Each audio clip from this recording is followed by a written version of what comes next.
Or you guys speaking, whatever. Well, now we have the panels here. Professor Mark Elliott just arrived. Good afternoon. I'm Paulo Sotero, Director of the Brazil Institute at the Wilson Center. It's a pleasure to be here with you in the role of a moderator of this panel on the decline of the emerging markets. Is this the end of the BRICS?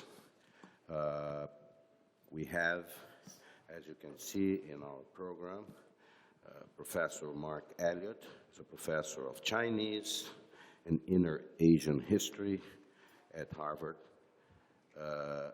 You will read their fuller bios here in the program. We have with us also Sergio Margulis, an environmentalist consultant and former Secretary of Sustainable Development at the Secretariat for Strategic Affairs at the Presidencies in Brazil. Joe Velasco is a Senior Vice President of Albright Stonebridge Group, where he draws on extensive experience working in Latin America and in other places that include the White House. The topic, you have it. I just brief introductions.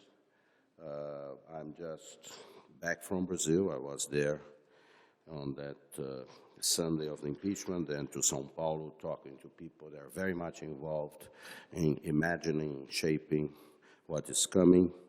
There is one clear idea that emerged, is the fact that Brazil is in a moment of,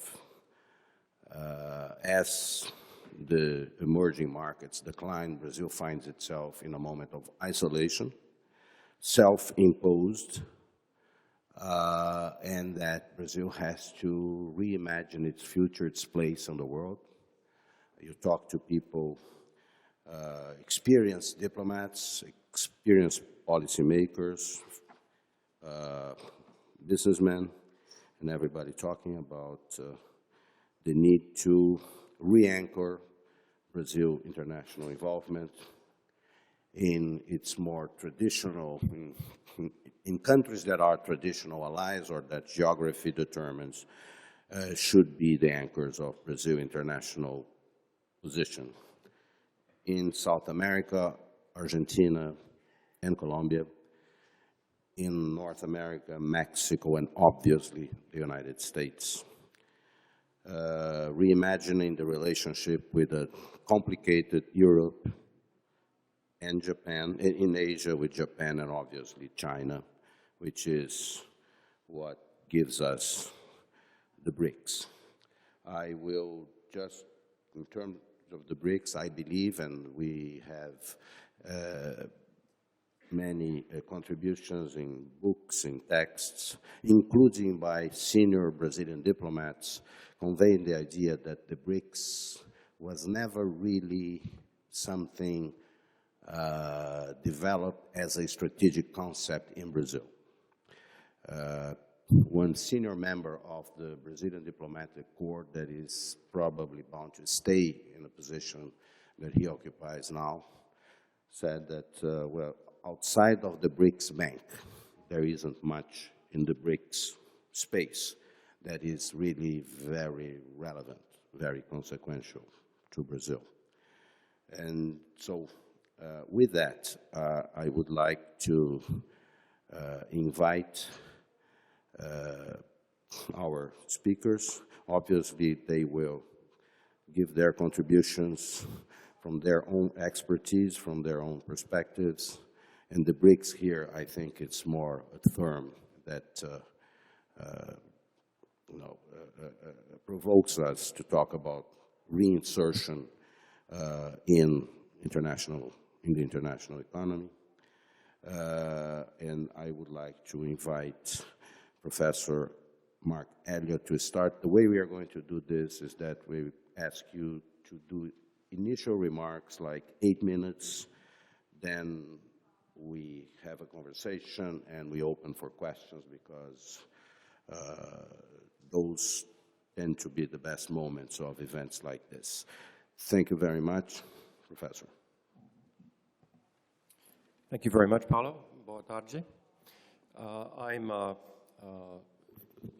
In addition to being professor of Chinese history here, vice provost of international affairs at Harvard. And in that capacity, recently was in Brazil and met some of you there. This was about 3 weeks ago, hosted by Claudio Haddad at INSPER for a major alumni event. And that was really my introduction to Brazil. I regard Latin America as one of the most important areas for the university in terms of its academic engagement in the world. But Latin America is something that I'm just beginning to learn about.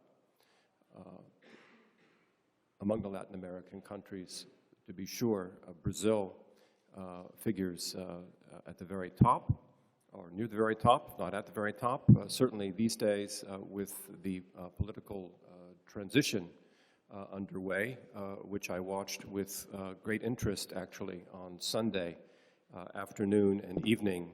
I had the O Globo page open on my computer and was able to listen, to practice my Portuguese, and watch as the numbers went up and up and up in the Sim column. I came away with that with a very strong impression, and I don't know, I think this comes from my China background, at the strength of Brazilian institutions.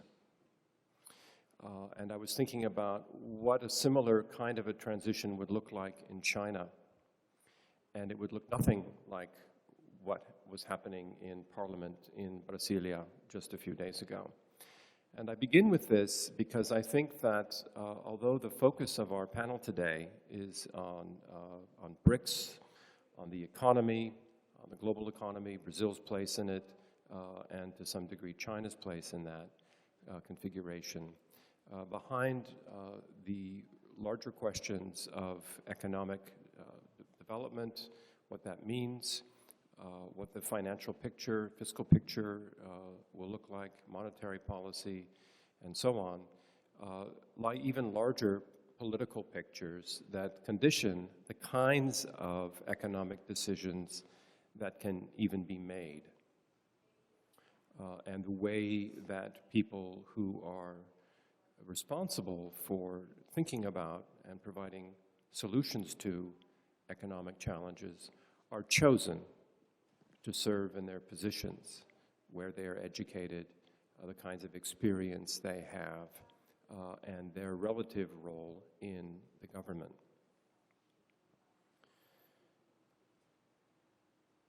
The panel is asked to consider the question, end of the BRICS, question mark at the end there.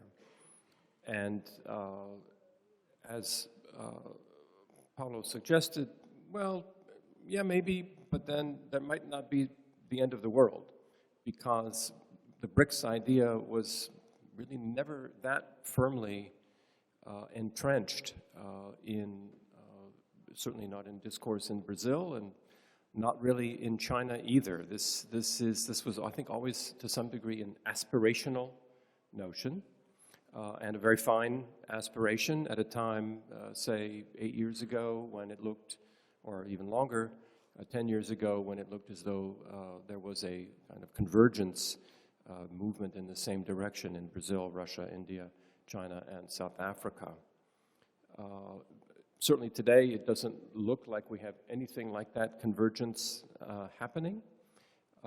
And in many of these economies, there is now either much slower rates of growth than before, or even negative growth.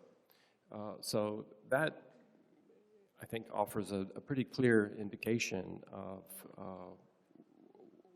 where BRICS is going, which is nowhere fast, in my view. Now, I'm not an economist, I'm a historian, so you should take anything I say about economics with a very large salt shaker, I think. One of the things that I've been paying a lot of attention to is the specific relationship between China and the Chinese economy and Brazil and the Brazilian economy.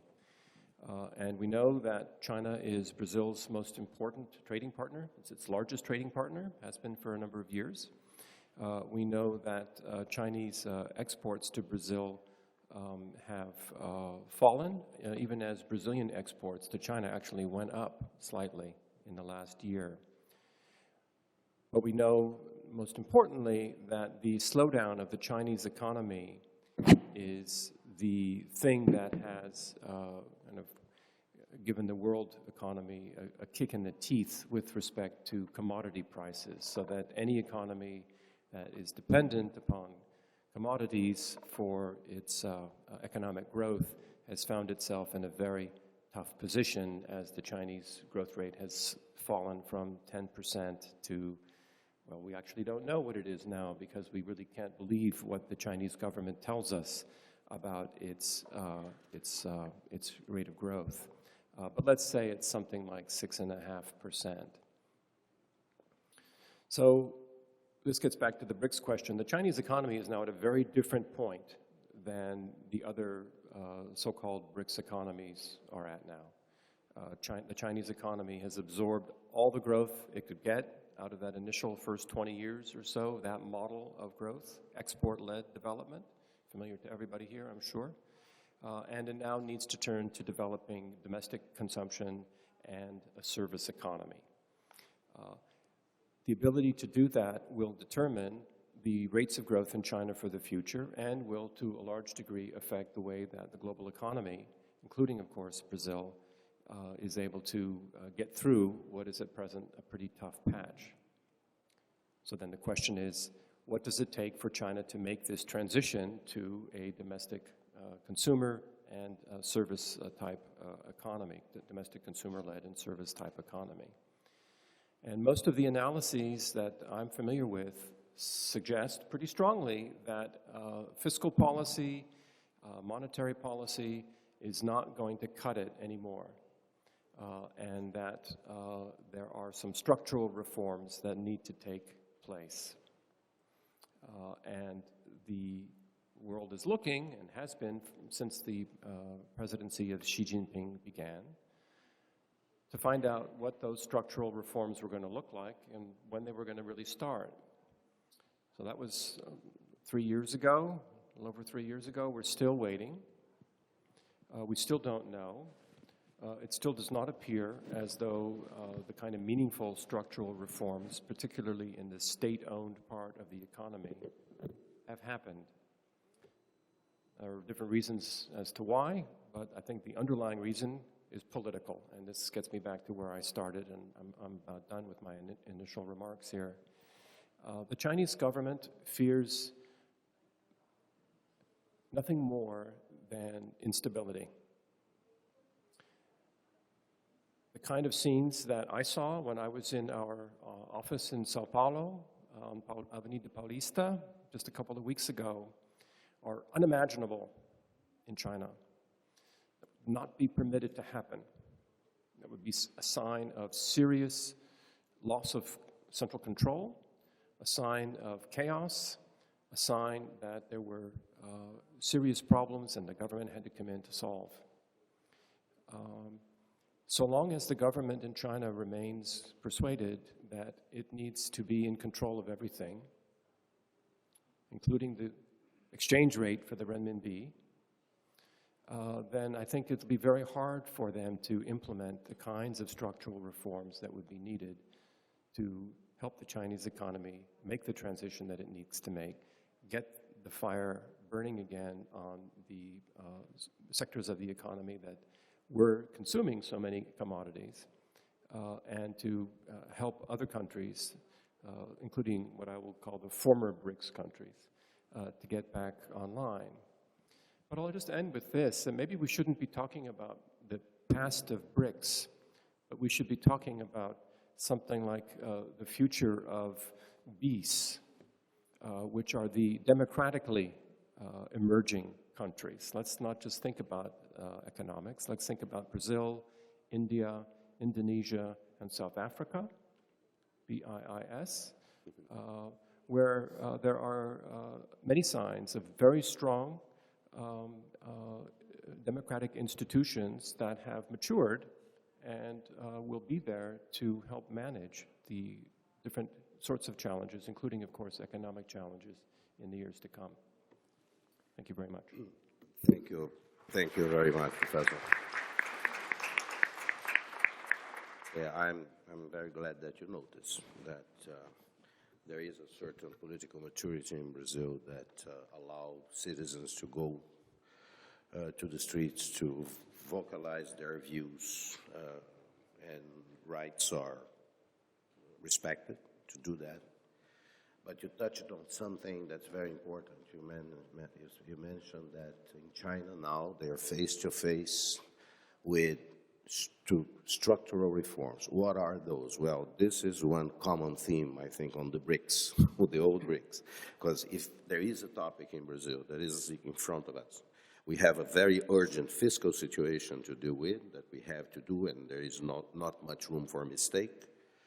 But if we manage to do that and go to a safer place from where we start the uphill climb that will hopefully take us to sustainable economic growth with social equality and go back to that which we have been doing quite decently lately. We face, in order to do that, structural challenges in our economy.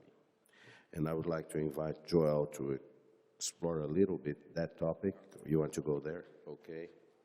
And you have the totality of 8 minutes to do so. And I hope I can open the PowerPoint. Where is it? There? No. So, guys, speaking right after lunch is always tough because, and they are denying us Brazilians coffee downstairs until the break. So I'm going to try to, let me start my time here. I'm going to try to be somewhat provocative as a way to talk about BRICS. First, a little personal story. I did not, for those of you who were here yesterday, Abílio Diniz, I think, had some great slides and some great stories, and I thought last night I would make my introduction this way. I fell in love with politics and Brazilian politics as a small kid in Brazil because of a team that called Corinthians. And there was this guy called Socrates.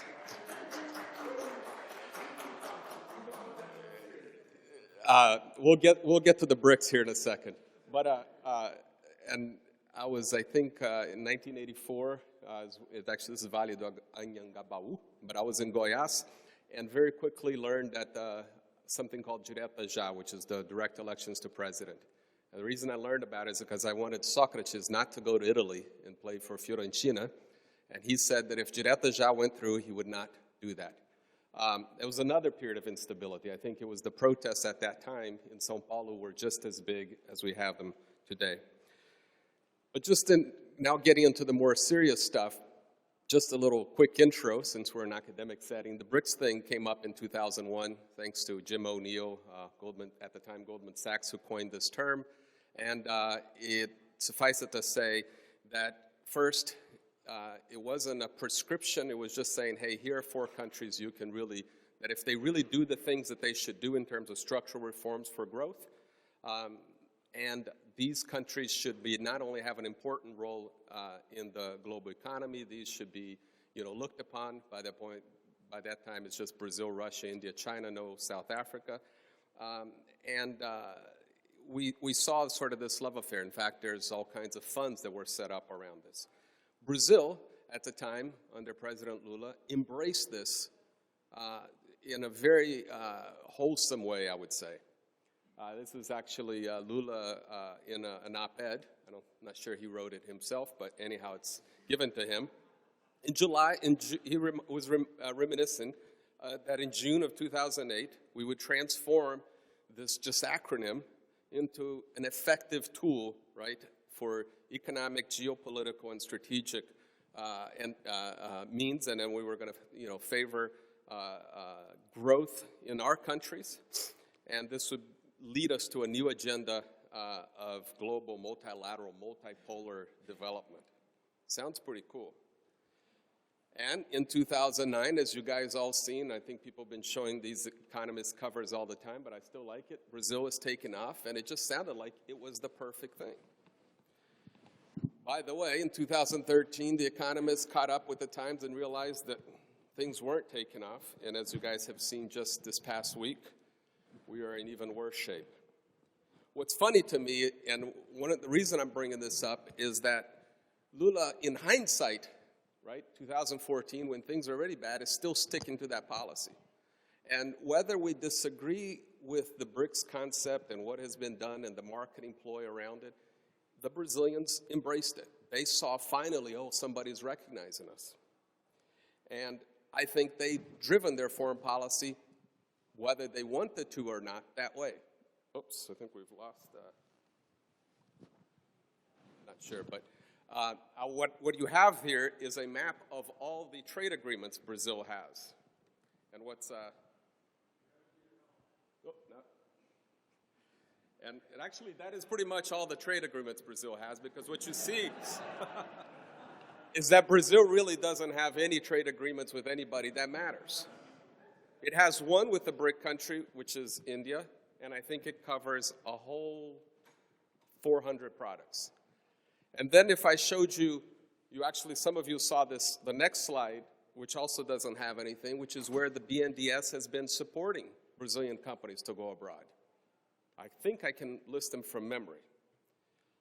They are Argentina, probably the biggest one, Angola, Mozambique, Venezuela, Ecuador, Cuba, and Guatemala.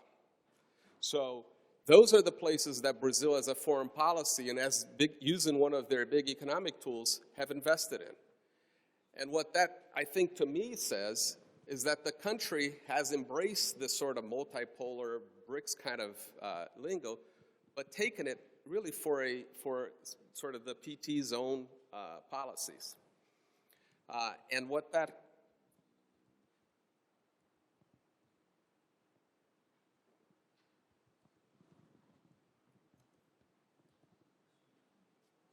by the way, there's the, well, you still don't have it. That's all right. And what this leads me to sort of ask is, again, going back to childhood days, the old Legião Urbana song, Que País é Este? What country is this? And I think what it really, the message I sort of want to leave, there you guys go. So that's where Brazil has trade agreements with. It's really awesome. By the way, many of those are not in effect because the Congress hasn't voted on them, Brazil. And that's where BNDES has been putting their money, thanks to the thing. Then, to just bring it back to my childhood, for some of you, I want to remind you of same time in Brazilian history when we're having the last upheaval of Direta Já movement. There was this band that came out with, this was the top song in Brazil in 1987, and it really talked about, one of the lines is that in the slums and in the Senate, there's dirt everywhere. And this is the country that we've had for many years and that we continue to have. And I think one of the challenges of using BRICS is and the concept is that if we embrace it, that's fine. It can be a guide. But if the guide is to take us to a developmentalist agenda in the world, thinking back over these maps, we're not going to get anywhere. The country is not going to grow investing in these places. We're going to grow if we invest and we bring and increase trade with large countries. And I think the last thing I'd want to leave you with is a quote from my old, many of you got economist heroes in Brazil, Roberto Campos, a.k.a. Bob Fields, who reminds everybody of what not to do at the end of your life. Look back and then realize that your generation failed to leave the country a better place. I think if there's one thing Brazil needs, is not the BRICS, is to have ambition and decide where it wants to go. Because if the recipe is to simply take on sort of this agenda of we're just going to do the South-South thing, which is really what Brazil did with the BRICS, we're not going to go anywhere. And just to make, we can talk more about the necessary reforms we need in Brazil, but the first reform, the structural reform I think we need in Brazil is a decision by ourselves and by our leaders to look forward and to have ambition of being something.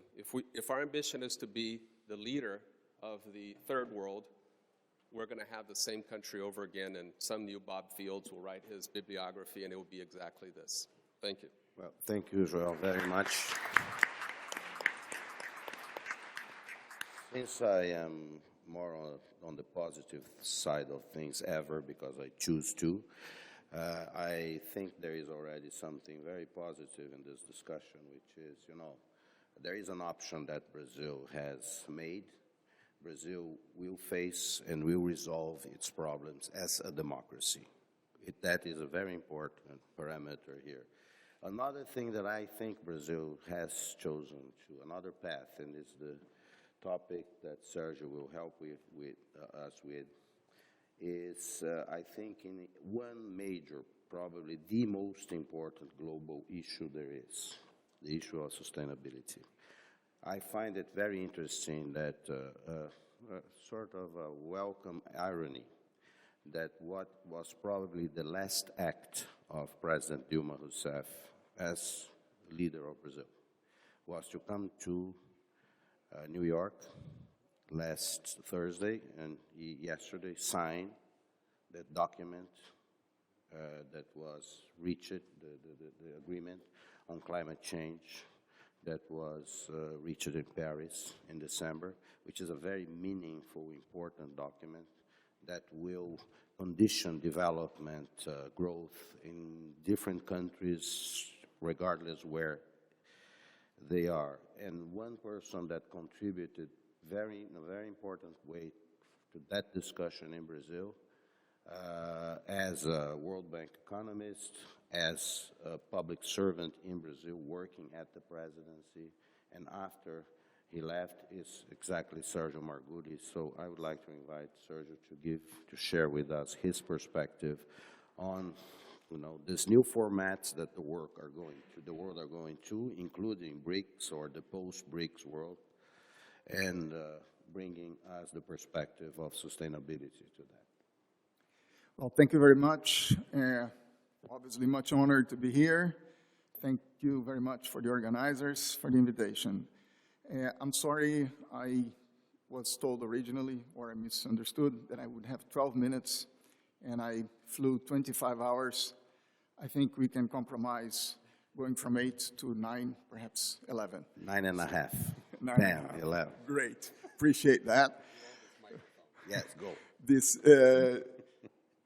third remark is that at this moment, I will talk about sustainability, but I will not skip the political agenda.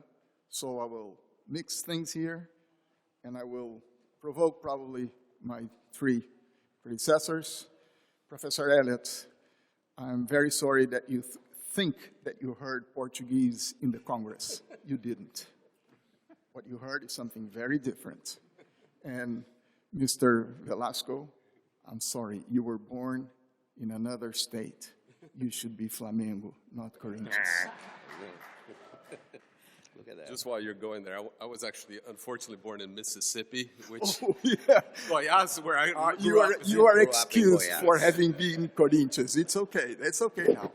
I go to the PowerPoint and make my presentation there. Oops, I have to get out of here. Whatever you guys. Pretend I'm clever. I'm just really old Mac. Sorry. That's not the computer, it's old gun. There. Thank you very much.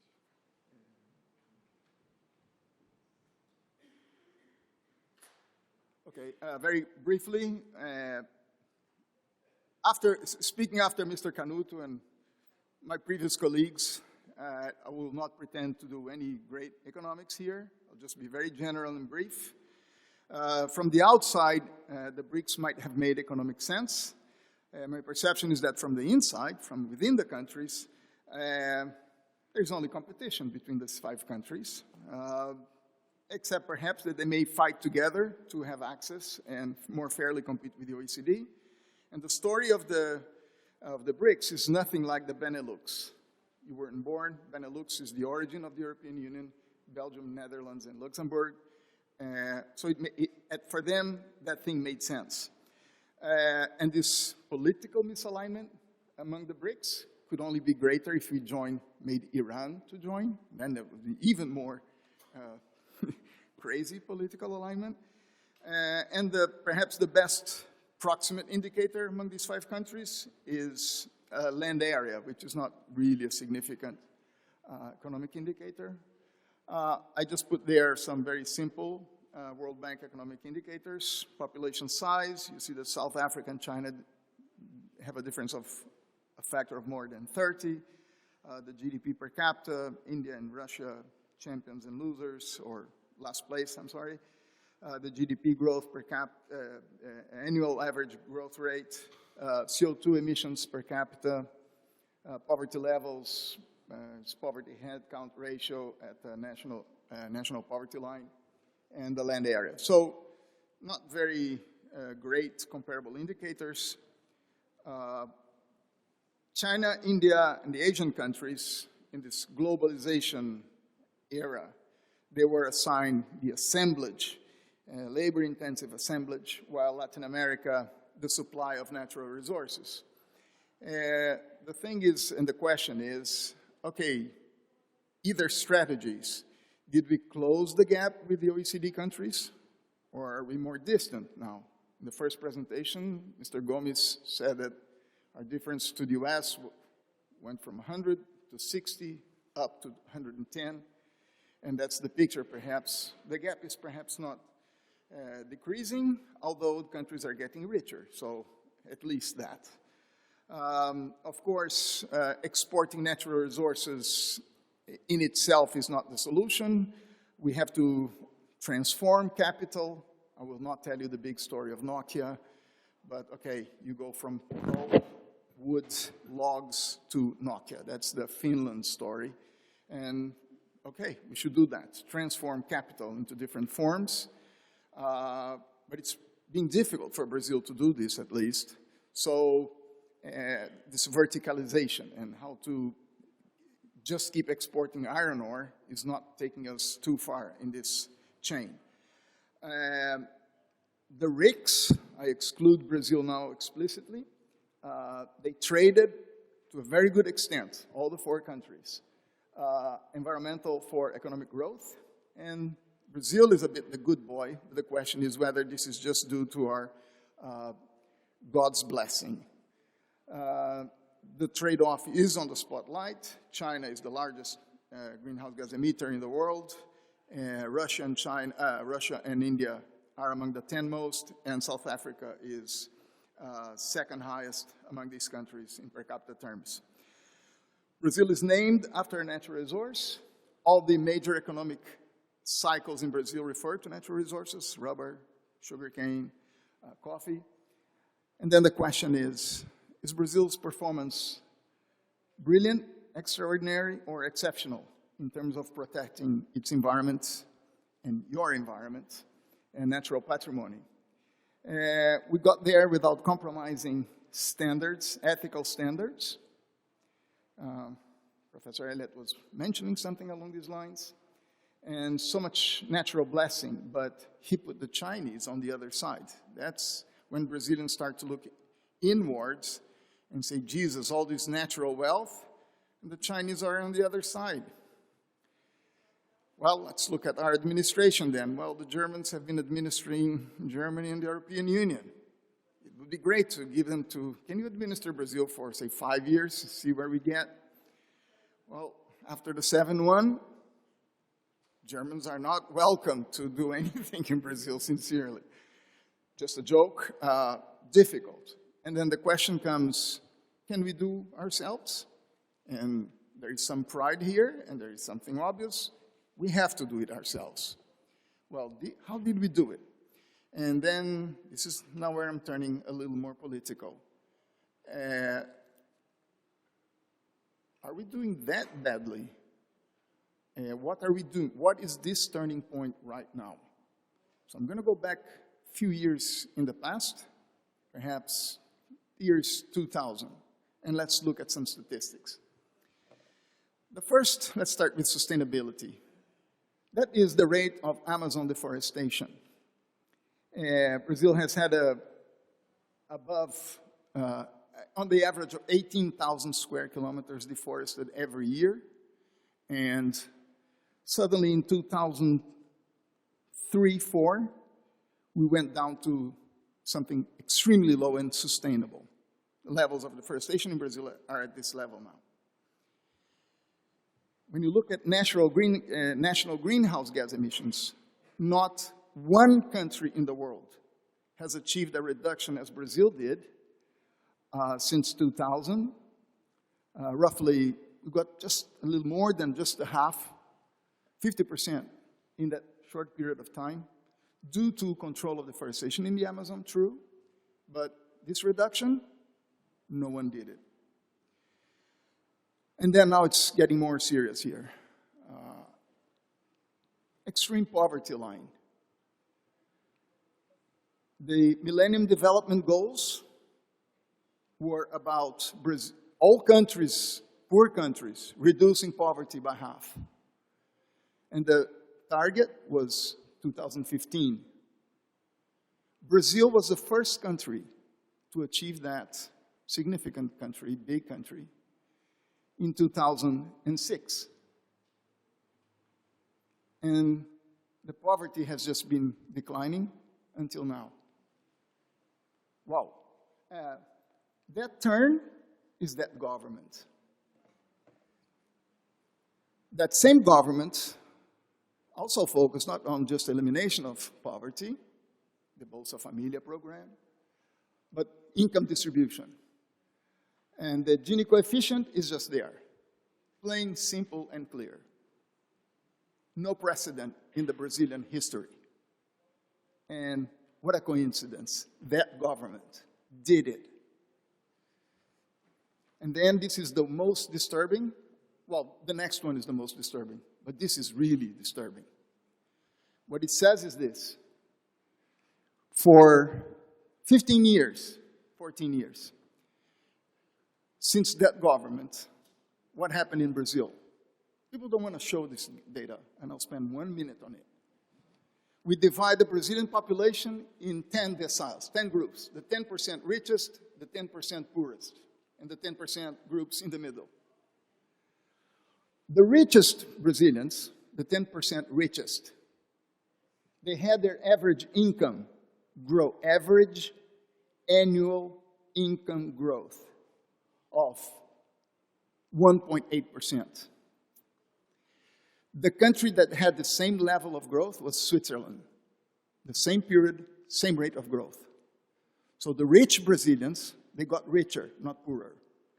But they got richer at the rate of Switzerland. Let's look at the 10% poorest Brazilians. For 14 years on a row, on average, the average income level of these poorest Brazilians grew at an average of almost 7.5%, which is what China did with its miracle. This is internal to Brazil. We haven't seen this data before, and I had to show it. But if you're shocked with this, or if you pretend you haven't seen this, well, you've seen the next, which is my last, pre-last. This is the IDH, Human Development Index, HDI, in Brazil in 2000. That's when that government started. This is measured by UN methodology. It was carried out by IPEA. The dark colors refer to poverty. The light colors to better IDH. In 2010, 10 years, this is where we got. I'm sorry, this is brutal. It is shocking. You don't want to see it. It's nice to drink champagne in Avenida Paulista. I'm sorry. This is what the PT did. Last 2 cents. It's all about economics, you stupid. We know that. The coup, then, is not only political. Not only political.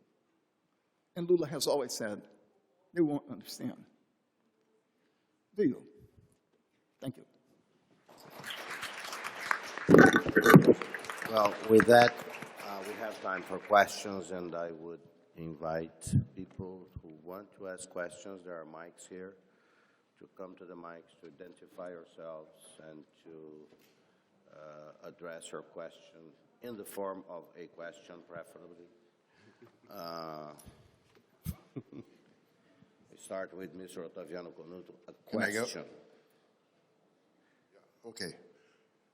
Thanks all of you for such an interesting discussion panel. A comment and a question. Comment is the following. I have to do the comment. You guys always have treated the BRICS as if it is a group that was formed to boost the growth of these countries, or that they singled out themselves as growth champions. This is incorrect. They exist as a group because they located points of convergence of interests, and they work together until nowadays for this. They managed to push the reform of the quotas of the IMF.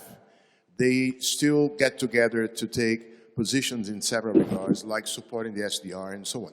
So come on, stop this silly thing that, well, the BRICS only produce the NDB. Come on. Why don't you guys use the G7 as a yardstick? Do the G7 have comprised a bloc that, everything they do together and became a nation? No. So stop. This is a mania, a Washington-centered mania, that, if Washington is not in the middle, it's because it's some conspiracy. And so it ceases to see what it's for, and do not understand the...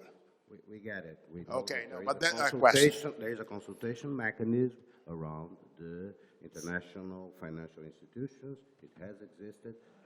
We got it. The question being? The question is the following. China, to Professor Elliott, you mentioned the transition in terms of, course, a consumption-driven economy and service-driven economy. The rate of growth will be lower than it was in the past, but it's okay because it's based on an improved purchasing power of the population. So the political stability of the regime tends to be even higher than the one in the period of the 30 years of high growth.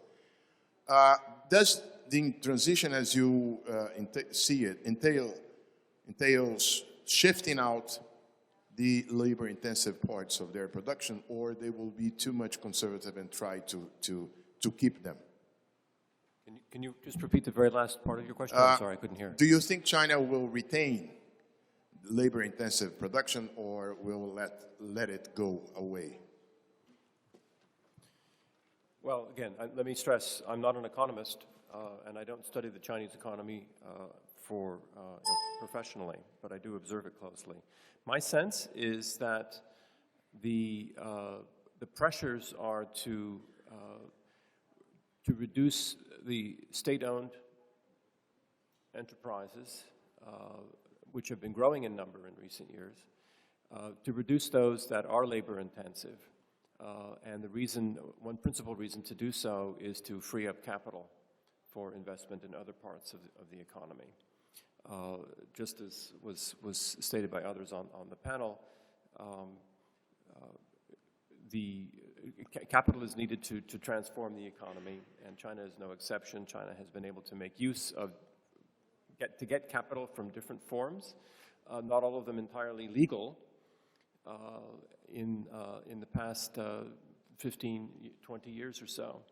But those days appear to be over because the system that underwrote the mechanisms whereby that capital was created relied in many, many ways upon what I think most of us would call corruption, or some kind of corruption.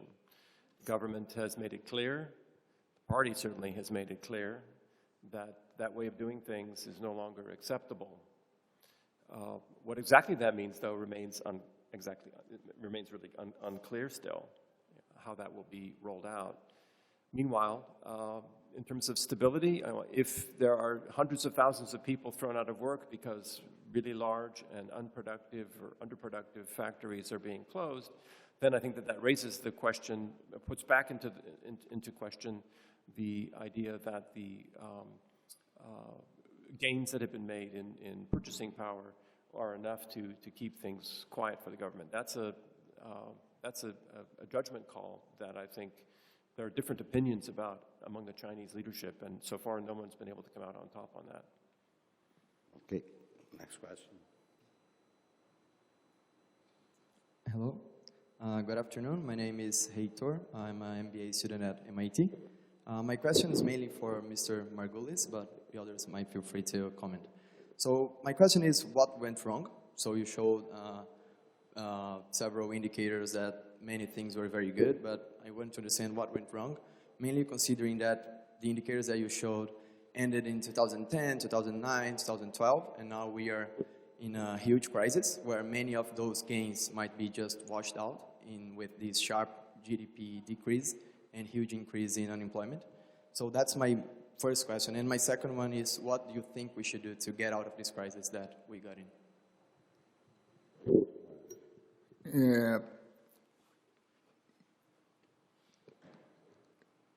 The economics of the crisis perhaps have been better addressed in the previous panel, and there's the man that can tell you exactly what happened. No, don't look back, it's Mr. Canuto. Clearly, what was achieved was not as sustainable as expected, and we have a big problem now, enormous problem. Coupled with that, big corruption scandals, certainly, has to be cleaned deep. And so the way forward is to resolve all the Brazilian problems at the same time. Simple as this. So from where do we start? Humildemente, how do you say? Humbly apologize for not being able to give you the answer. From the sustainability perspective, Brazil is so comfortable that we can stay doing just more or less what we are doing. Of course, we want to do way more, but compared to the other countries, we're doing fantastically well. And I just don't think that this cultural change that is happening will be resolved ousting a president. Okay, thank you. Next. Oh, we have a question there. Go ahead. My question is also for Mr. Margulis. First a comment and then a question. Do you hear me? Well, yeah. The comment is related to your statistics. We just need to be a little bit fair on the numbers you're showing.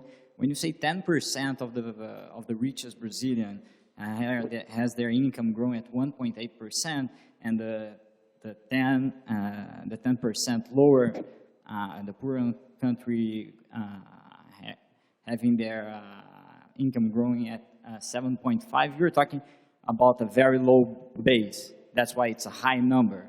So my question is, how do you measure the effectiveness of a social program of Bolsa Familia and all related over the years, not only on the spending?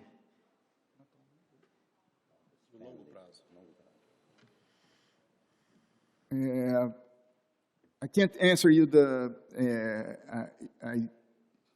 because of time, I took out the reference, which is Barros, Ricardo Paiser Barros, and I can give you the reference from where the statistics come from and how they were exactly created. As far as I understand, they are as simple as we saw it. It's the average annual growth rate of these 14 years. As I just said, we don't think this is sustainable. What's going to happen from 2014 onwards is to be seen. Again, there is the man that will give you this answer precisely. There was another question implicit. No, actually the question is that because the number, when you say 7.5, I'm just saying that you're coming from a very low base. That's why the numbers are higher. And based on that, how do you really measure the effectiveness? Because if, let's say, you have like a zero income and you grow to where you have one of income to one, you have 100%.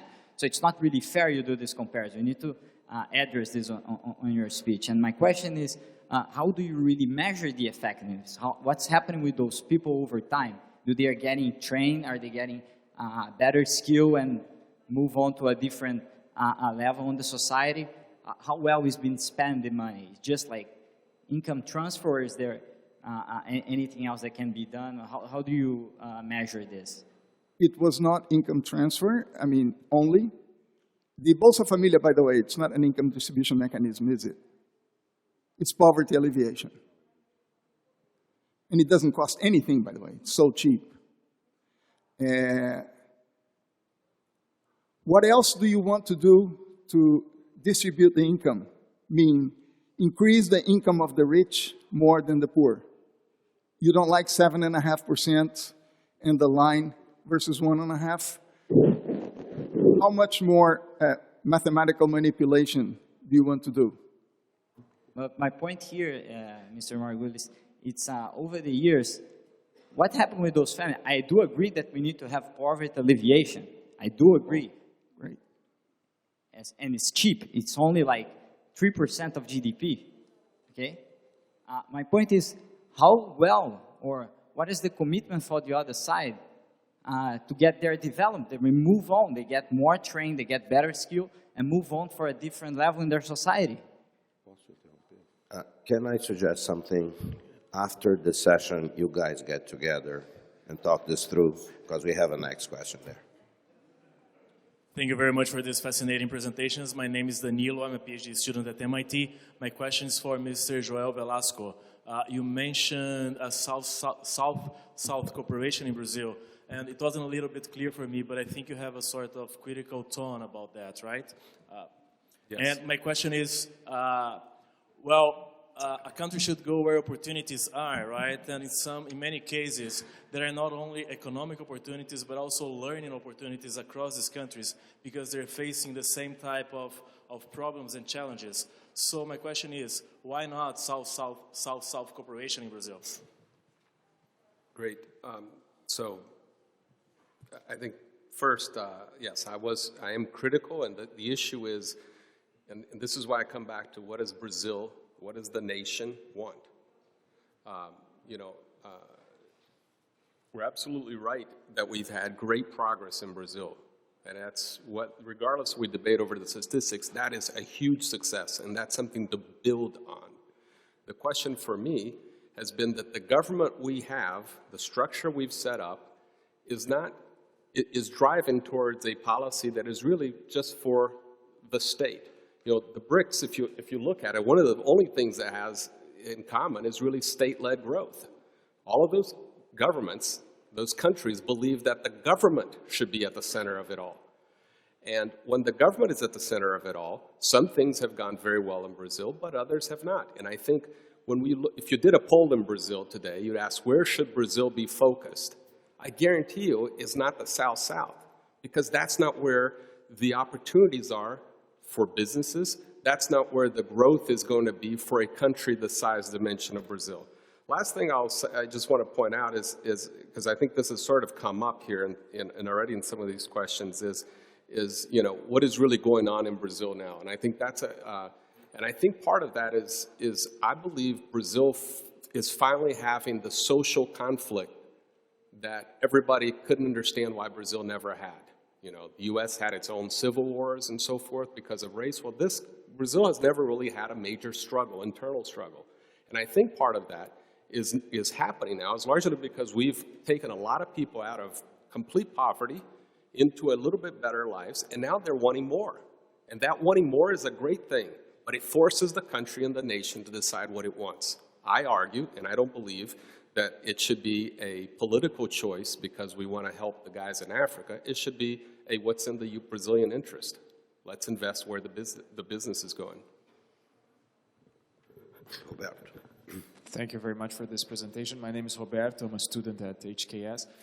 My question is for you, Professor Elliott, and it is about a more political view on Brazil-China relations. To to a certain extent, the crisis we're living here is a consequence of the Chinese slowdown and the decline in aggregate demand, the end of the commodity super cycle and so forth. And many in Brazil, like in other places in the world, try to figure out what to do with China, right? And it flips from a position where when you're doing a land reform, you're freaked out about the Chinese buying the Amazon forest, to when you're trying to explore the pre-Salt, the Chinese are the solution to attract capital and so forth. We don't have the people in the bureaucracy, for instance, who speak Chinese or who can engage with China, and we don't have a clear strategy on how to deal with China. When you look around, do you see any examples of how, a country that managed to understand the opportunities and the risks that China was bringing to them, and that Brazil could take a look or study a little bit closer? Thank you. Thank you. This is actually something that I have been thinking about, something I was struck by when I made my first visit to Brazil 3 weeks ago. Before I went, I tried to find people who work on China. I tried to find Chinese historians or people who work on Chinese literature or philosophy or politics. And I really couldn't find anybody. I did meet with a small group of students from USP who there were about 7 of them, and some of them have studied in China. Mostly they're interested in classical Chinese texts, which is great. It's an important foundation. But I don't see the knowledge infrastructure in Brazil for dealing with China, and I don't see any effort being made anywhere in the public sector or in the private sector to develop that. And I don't see that anywhere in Latin America, and I don't see it very many places in Africa either. And I mention Africa because Africa is the other place where China, even before Latin America, China has had very, very significant economic interests and many, many deals signed and so on. And that has proceeded from a very, I think, concerted Chinese strategy to seek resources in markets that were being neglected or underexploited in different parts of the world. And there's a whole South-South thing going on here that people are beginning to talk about, but still mostly with respect to Africa. But even so, I mean, there has been little response from, again, I'll just confine myself to Latin America, to develop a cadre of people who know China. Now, in the United States, you asked for an example, the infrastructure here was built in the Cold War, and it was very much state-led and financed by the government, and many millions of dollars were spent over many years building up a core of people, using the universities primarily, but founding different sorts of, some were independent think tanks and all kinds of things, so that in the 1970s there were people who could speak the language and had personal relationships, which are really, really important to doing any kind of transaction with the Chinese. So I think until that happens, Brazil will be at a disadvantage because it's going to have to conduct all of its relations with China in English, even as the Chinese are training people in Portuguese. And hundreds of them, by the way. I know from contacts with Itamaraty that we probably do not have 5 diplomats in Brazil that are fluent in Mandarin. From experience and for conversations with members of business communities, associations, I don't think we have 10 business executives in Brazil or mid-level people that speak Mandarin. And that's really, really an issue. Sometimes I am with students in Brazil and I ask groups of students, how many speak English? Normally half of the group raise their hands. How many speak Spanish? It's less. And how many speak Mandarin? There's always 1 or 2. But this goes to the problem that you mentioned. Please, next question.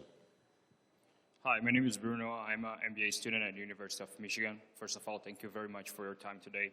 My question is to Mr. Margulis. We saw great numbers around Brazil and also great numbers around CO2 emission in Brazil. However, we know that CO2 emission is highly correlated with energy use, and energy use is highly correlated with GDP per capita, economic growth, economic development. How fair is it for our country to create a lot of legislation and regulation that inhibits CO2 emission, and in this case, we are not developing for everyone in our country? Sorry, I don't know if I'll give you the answer as far as I understood. If there's any misunderstanding, please let me know. Sure, thank you very much. Brazil has this feature that Brazil was in the club of the high emitters until 2000, whenever it started to go down. And it's 100% associated to the control of deforestation in the Amazon. Emissions in Brazil are like, power generation in Brazil, 75% of it is hydro, clean.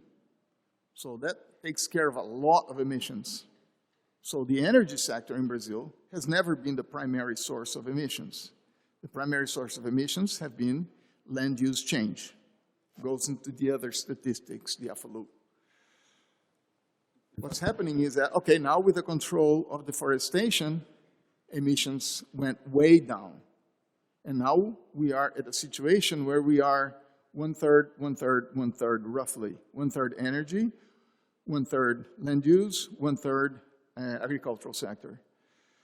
The problem is that while the Amazon deforestation is, and should be under control or at that level, small variations here and there, the energy sector is going to increase now. Definitely is going to increase. And this is perhaps one of the most fascinating challenges in Brazil now, and perhaps worldwide, one of the really interesting challenges. Brazil has an enormous hydropower potential in the Amazon. In fact, 2/3 of the remaining, in the Amazon we have hydropower potential, which is 2 times bigger than all of the power, existing power in Brazil now. So there is a lot of hydropower potential in the Amazon. The question is, we don't want to touch it anymore. So, and for great reasons. It's the biodiversity and the indigenous people. Let's not touch that Amazon. So what we are trading is carbon for biodiversity. And we have 200 million different opinions about how to prioritize this. It's really fascinating, very difficult thing to decide upon.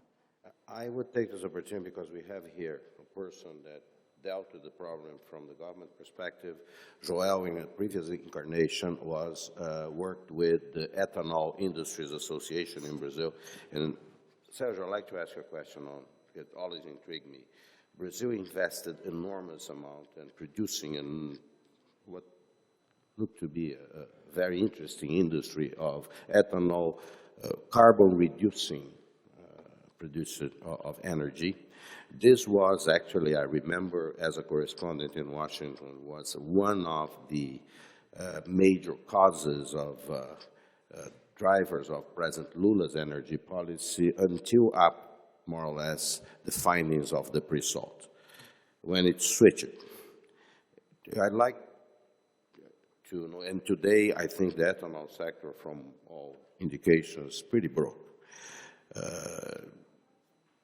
I know that it's, proportionally speaking, is not, deforestation is a big driver, land use is a big driver, but did something go wrong, or this was on purpose that we decided no longer to have that industry?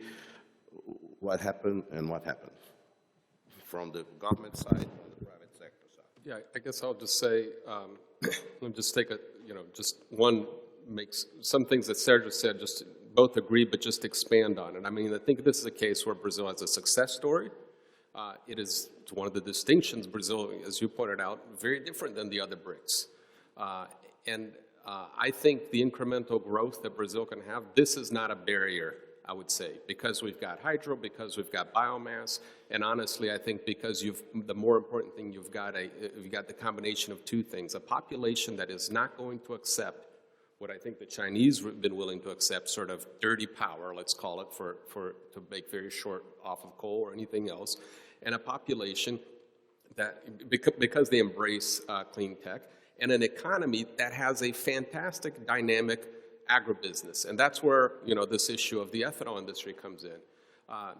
The Brazilian ethanol industry, the cane industry, has succeeded largely because, A, the government has created a number of incentives, and some would say distortions to help in that way.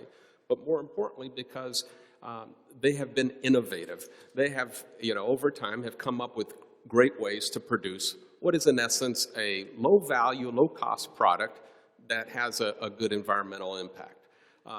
The government, I think, of President Rousseff, I think largely made a mistake, and I think she probably recognized that, of sort of, going against the usineiros, the big sugar mill owners, and not just a strategic mistake in terms of economy, but I would also say a political one. There's 1 million votes in the state of São Paulo off of the cane industry. You want to win an election in São Paulo, you just have to get those guys to come along and remember that there are a lot of families involved there too. And I think what I keep coming back to, and this issue of ambition, is here's a place where Brazil can be a shining example, and it can use its power and say, we demand certain things. We're going to demand not just domestically, but we're going to demand of other countries. We're going to demand that clean energy be at the top of the agenda. Not just through exchanges and with smaller countries, but demand of the U.S., demand of the Chinese. So if you want to transport to our country, we're going to demand certain things. You want to sell to our country, we're going to demand certain things from that. And that's leadership, and I think that's what's been lacking in Brazilian foreign policy.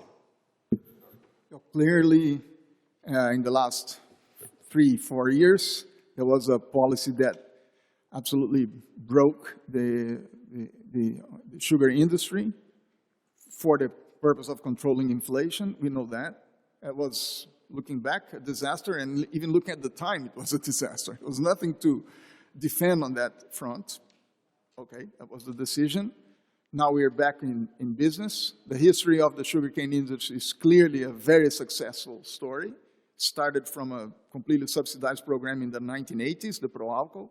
The private sector took over, started to do its own research, own production of all the equipment, etc. So it's a huge, big industry, totally domestic. Subsidies disappeared. They discovered then finally the big breakthrough was technological breakthrough of the chip, where cars can run 100% on alcohol or gasoline or any combination in between. That's a huge success. The only problem with the alcohol is that it is for private cars. And now looking from an environment perspective, let's get rid of the cars, right? Let's not, okay, if we still have the cars, let them run on biofuels, renewables, and electricity. But let's try to get rid of the cars in the very first place. But yes, well, there's the biodiesel as well. I mean, that one is likely to remain a little more. And huge potential. And as a business opportunity, Jesus, the biofuel sector, Brazil could be doing better again. One big front to be further. It's just like agriculture. I think Governor Marconi Perillo is already with us, and I'd like to ask you, please go ahead. Okay. I'm Natalia Interstel. I'm a student at the Kennedy School here. And my question is, if the Paris Agreement just signed now is a signal for decarbonization, what story, what new narrative will Brazil, or should Brazil pursue? Because yes, we have tackled deforestation, yes, we have hydropower energy, however, it's getting less resilient because we will have less rainfall, and actually deforestation is going to be always a problem. And as Margulis said, we just been seeing more and more emissions coming from the energy and agriculture. So what is the new narrative? What is that? Narrative. And also, like, the oil prices are not very good, so what about the pre-salt in this new world? I guess I'll say very briefly. May we have this question asked perfect. too, and then Add your question. Well, thank you very much. My name is Eduardo. I'm a student also at HKS. I'd like to ask a question for Mr. Margulis related to the challenges that we were talking yesterday about the need to increase productivity, both from efficiency, but also considering the need for structural change in Brazil, dealing with this fiscal constraint that we have to face in the next few years. So I'd like to ask you, what's your vision, what's your opinion on the role both of the World Bank and the NDB in these next field challenges for Brazil? Can I start with the... Yeah, go ahead. I want you to take the other question first, okay. But on this, I feel completely against the wall. First, I cannot speak for the World Bank to begin with. I'm a retiree from the World Bank, and I'm also a retiree from... That's good. Well, that's the time to speak about the World Bank. Well, about the World Bank, not the World Bank's view. And the same for the government. So I'm a retiree, so now I'm a free bird. And tough. I mean, yes, all production factors, productivity, labor, everything has to dramatically increase. In my ignorance, again, on this subject, I will refer to my Bible there, talk to him, but there are some rules which are straightforward, you know, the old education. There's a cultural change to be made. I think this package of things to be redone, but I leave this for my colleagues to answer this question, definitely. Since I talk to the Bible often, I know part of the question, the answer to your question. Actually, in terms of policy, obviously the World Bank and the IDB can help a lot. In terms of refining contents of policies, there is a dialogue between Brazilian officials and World Bank and IMF and IDB officials. And this, particularly now, I think it's quite important that this continues. But let me... Yeah, I just say, I think the narrative for Brazil in the future, and I think I'm actually, this again, end on a very optimistic note, is that it can, I'm not saying it will, but it can grow at high rates with very low environmental impact. The big challenge for Brazil is going not to be on the energy side, I think, but really land use. And I think, not just the land use, the pressure on the Amazon and the pressure on the Cerrado, and how to make that transition. I think Brazil and the agribusiness community in Brazil is on a very good spot for that, and because of largely of the laws we have. And I think one of the things that we're going to see over the many years is this story of a country that can grow, can produce energy, can build its infrastructure in a sustainable way. And I think that could be a great legacy for Brazil. Well, just one thing, again, I forgot to say one thing about the World Bank. There is no World Bank money in the world, or IDB money in the world, that can somehow impact favorably Brazil. If Brazil doesn't address the structural, starting with the fiscal issue, that we have to address under duress now, because it's simply, it's the same policies that will attract investment, Brazilian and foreign investment, to make the economy grow again, while we do it, hopefully, in the way it was done, while distributing income. So I think that with that... the Paris question. The Paris narrative. Yes. So anyone want to... What is the next narrative? The Paris narrative. Oh, the Paris you take it narrative. Do we have one? But I think we have run out of time, so if there is an answer to that, I don't think there is a narrative right now, frankly speaking, right now, for the future. We don't think, people are not there yet. People are not focusing on that. With that, I would like to thank very much Professor Elliott, João Velasco, and Sergio Margulis for very good presentations. Thank you all for being with us.